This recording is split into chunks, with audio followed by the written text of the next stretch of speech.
Welcome,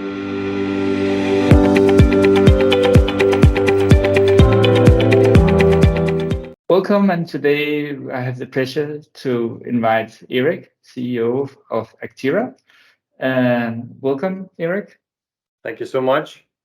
And today we're going to talk about what the company is about and your current rights issue. But for all those who don't know about Actera, what does the company do and why is such a super good idea? Right.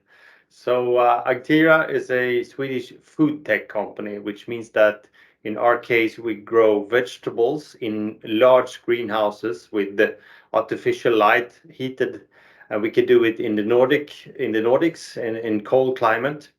And what we do very much different from many others is that we grow on site. We grow where there are customers. So we grow at the store site. So we build greenhouses next to the store where you buy your food, and we produce vegetables for the one that owns the store. So we cut all the transportation chains, which means that we also can deliver a very high quality product at a very, very good price.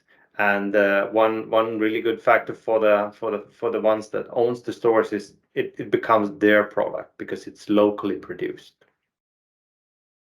Okay, so what's your business model compared to an ordinary farmer? Right. So we there's different parties in our business model. Of course, the customer is the one crucial part. So what we sell to the customers is yield and the gardener. We are the gardener that produces yield. So that's one crucial part. The other part is a real estate company because we don't want to bind large amount of capital in building facilities. So we have an agreement with a real estate company that owns the building that we produce in, the greenhouse. And the real estate company rent out the greenhouse to us and to the one that own the store.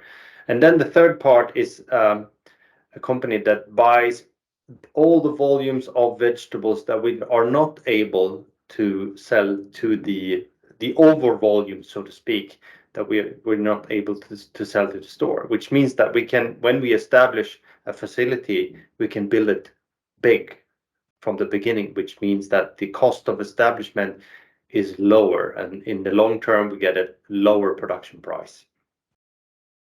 Okay. And Good. also, I might add that with this business model, we have, I wouldn't say no limits, but there are very low thresholds in growing fast because you don't need to raise capital or have other solutions for capital to build facilities. So it's much about sales. It's more about sales than setting up the facility.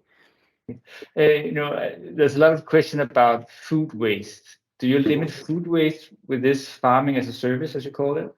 Oh, yes. We actually have data points today that can prove it.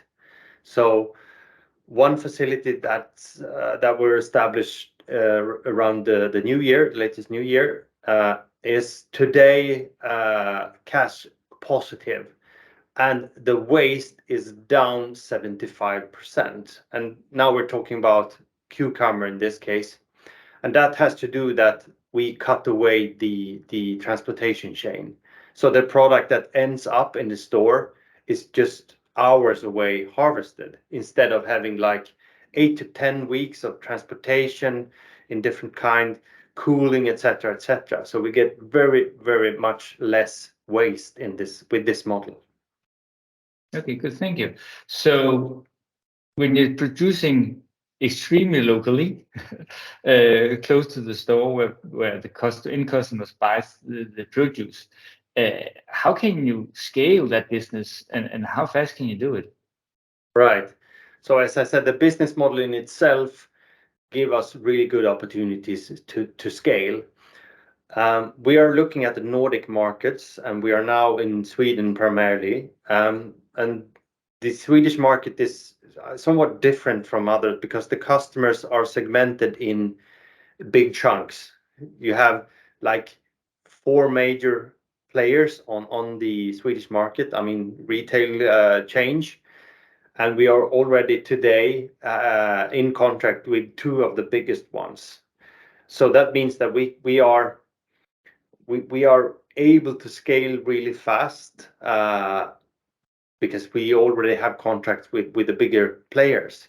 So as I see it, our goal in a 5-year period is to make Sweden self-sufficient in cucumber, for example, and that means that we will cover half of the Swedish market for cucumber with our facilities. So we can scale quite fast. And after that, of course, we are looking into the other Nordic countries, Denmark and Norway. That's in a 5-year horizon, so to speak. Okay, good. So yeah, obviously, as you said, you're not investing your capital in the greenhouses themselves, erecting them, so you can scale without too much capital. But now you are raising capital. You have a rights issue ongoing for 80 million Swedish kroners. So why should the investors participate in that rights issue? Right. Well, as I said, we are in the middle of a commercial rollout, so it's not about investing in opportunities. You're investing in monetary numbers, so to speak. So that's one important factor. We already have contracts in our order book that will take us towards profitability. So just to give you a number, we need approximately between 25 and 30,000 square meters in production, and we already have that in the order book.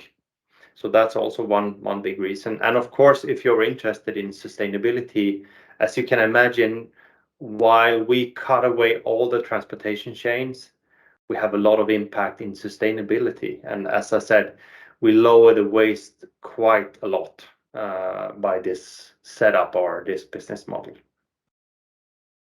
So as an investor, there's no risk that you are forced anyway to raise capital within the next 12 months?